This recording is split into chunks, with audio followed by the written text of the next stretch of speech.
এই মাঠে ফুটবল খেলা অনুষ্ঠিত হচ্ছে।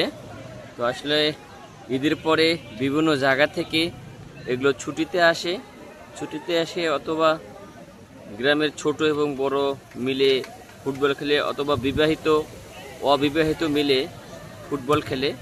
এটা আসলে একটি আনন্দ, অনেক দিন পর খেলাধুলা চলে, প্লাস খুবই ভালো একটা বিষয়। আর আকাশটা এত খারাপ করছে, দেখলে বোঝা যাবে না, মেঘলা আকাশ, চরমভাবে একটা শব্দ করছে। এই যে ধুলোবালি সব ছুটে আসছে এদিকে। এই যে ফুটবল খেলা চলছে, ফুটবল উপরে